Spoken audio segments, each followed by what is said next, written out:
어떤 밤들은 기억보다 더 진실에 가깝다.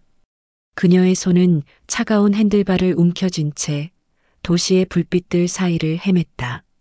배달 가방 속에서 나는 따뜻한 음식 냄새와 가슴 깊숙이 웅크린 채 울고 있는 그리움이 뒤섞였다.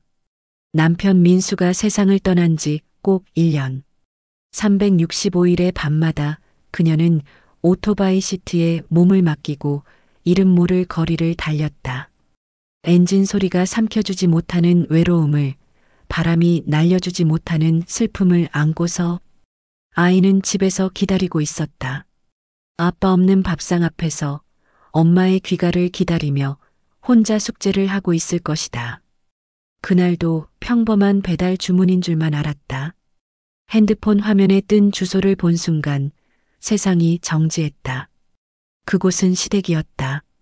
1년 전 남편의 관이 나간 뒤로 한 번도 발을 들여놓지 못했던 그 집. 연락이 끊어진 채 서로의 상처만 키워온 그 집이었다. 손가락이 떨렸다. 취소 버튼을 누르려던 순간 주문 메모가 눈에 들어왔다. 민수 기일상. 운명은 때로 가장 잔인한 방법으로 우리를 시험한다. 죽은 남편의 이름이 차가운 스마트폰 화면을 통해 그녀를 부르고 있었다. 돌아서고 싶었다. 다른 배달원에게 넘기고 싶었다. 하지만 가슴 한구석에서는 다른 목소리가 속삭였다. 가보라고. 민수가 부르고 있다. 오토바이는 저절로 그 길을 향했다. 마치 1년 전의 기억들이 핸들을 잡고 있는 것처럼 초인종을 누르는 순간까지도 망설였다. 발걸음을 돌릴 수 있는 마지막 순간이었다. 문이 열렸다. 시어머니와 며느리, 두 여자는 문턱을 사이에 두고 얼어붙었다. 1년이라는 시간이 만들어 놓은 깊은 골짜기를 사이에 두고서 시어머니의 눈가에는 1년 동안 쌓인 눈물의 흔적이 있었다. 며느리의 얼굴에는 혼자 견뎌온 고단함이 깊게 패여 있었다. 들어와라. 떨리는 목소리였다. 원망도 아니었고 반가움도 아니었다. 그저 오래 참아온 그리움이 터져나오는 소리였다. 오늘 민수 제삿날이다. 거실에 차려진 제사상은 처연했다. 남편이 좋아하던 고등어 조림, 그가 즐겨 마시던 소주 한 병, 그리고 그의 사진이 고요히 그들을 내려다보고 있었다. 공기는 무겁고 침묵은 길었다. 1년 동안 하지 못했던 말들이 공중에 떠다녔다. 시어머니가 먼저 입을 열었다. 너와 연락이 끊긴 게 내 탓이 아니었다. 며느리의 가슴이 철렁했다. 내 번호를 민수 형이 내 휴대폰에서 막았더라. 그 순간 1년 동안의 퍼즐이 맞춰지기 시작했다. 장례 이후 돌아오지 않던 안부 전화들, 명절 인사도 생일 축하도 없던 휴대폰, 미움 때문이라고 생각했던 침묵이 사실은 누군가의 의도적인 조작이었던 것이다. 왜? 아주버님은 민수 형은 내가 민수를 죽였다고 생각하고 있었어. 그날 밤 민수가 왜 그 길에 있었는지 몰랐으니까. 진실은 항상 예상치 못한 곳에 숨어 있다. 시어머니는 서랍에서 작은 녹음기를 꺼내왔다. 손이 떨리고 있었다. 민수가 마지막으로 남긴 목소리가 있다. 사고 나기 직전에 재생 버튼이 눌리자 시간이 1년 전으로 돌아갔다. 바람 소리, 급브레이크 소리, 그리고 그 속에서 남편의 목소리가 울렸다. 여보, 혹시 내가 돌아가지 못하면 절대 내 탓하지 마. 길 한복판에 아이가 있었어. 그냥 지나칠 수가 없더라. 목소리는 간절했다. 어머니께 부탁했어. 첫 기일에 꼭 들려달라고. 내가 지켜내지 못한 사람을 대신 지켜달라고. 그리고 충격음과 함께 녹음이 끊겼다. 거실에는 정적만이 흘렀다. 1년 동안 품어왔던 죄책감이 사실은 사랑이었다는 것을, 남편의 죽음이 무모한 질주가 아니라 누군가의 생명을 구하려는 숭고한 선택이었다는 것을. 눈물이 흘렀다. 1년 만에 흘리는 진짜 눈물이었다. 그 순간 현관에서 노크 소리가 들렸다. 문 앞에는 한 남자와 초등학생 정도의 여자아이가 서 있었다. 남자는 깊게 고개를 숙이며 말했다. 그날 제 딸이 도로 한복판에 혼자 서 있었습니다. 아이는 아빠의 손을 꼭 잡고 있었다. 저도 트럭에 치일 뻔했는데 선생님이 몸으로 막아주셨습니다. 저와 아이는 그분 덕에 살고 있습니다.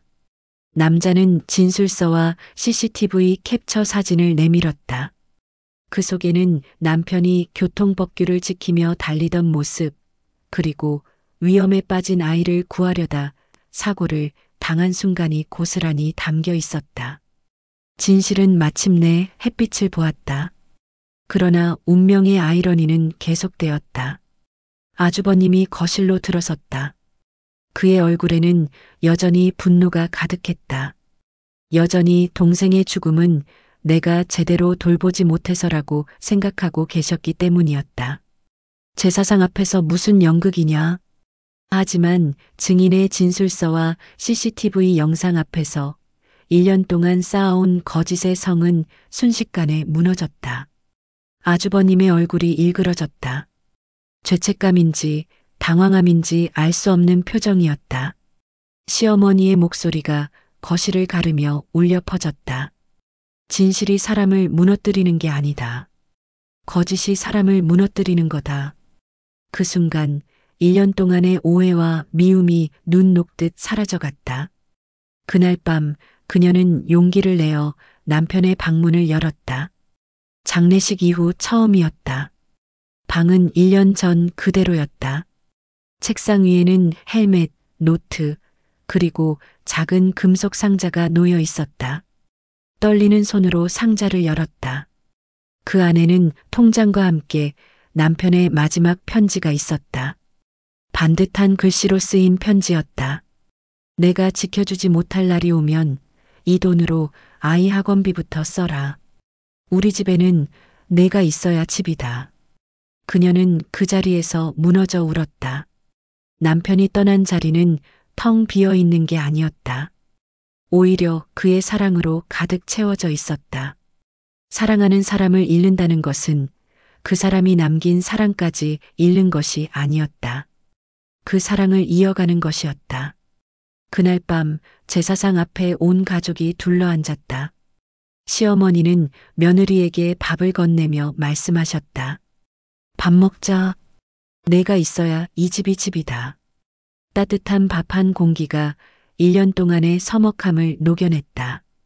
끊어졌던 가족의 끈이 다시 이어지는 순간이었다. 그녀는 더 이상 도망치지 않기로 했다. 남편이 목숨으로 지켜낸 진실을, 그가 남긴 사랑을 이어가기로 했다. 시댁의 식탁은 다시 가족의 밥상으로 돌아왔다. 한 사람이 떠났지만 그가 남긴 사랑은 더 많은 사람들을 하나로 모았다. 한 달 후 남편이 지켜낸 그 아이가 편지 한 장을 들고 찾아왔다. 서툰 글씨였지만 그 안에는 따뜻한 마음이 담겨 있었다. 아저씨가 저를 지켜준 용기로 저도 누군가를 지켜볼게요. 고마웠어요. 그녀는 미소와 눈물이 함께 번지는 얼굴로 아이를 꼭 안아주었다. 남편의 선택은 끝나지 않았다. 오늘의 우리를 지켜주고 있었고 내일의 누군가도 지켜줄 것이었다. 어쩌면 그날의 배달은 음식을 전한 게 아니었다. 끊어졌던 마음과 마음을 이어주는 배달이었다. 죽음으로 갈라진 가족을 진실로 다시 모으는 기적 같은 배달이었다. 그리고 그녀는 알았다. 사랑하는 사람을 잃는다는 것은 그 사람이 남긴 사랑을 발견하는 것이라는 걸. 이야기가 끝났습니다. 오늘도 행복하세요. 구독, 좋아요, 알림 설정은 큰 힘이 됩니다. 다음 이야기에서 만나요.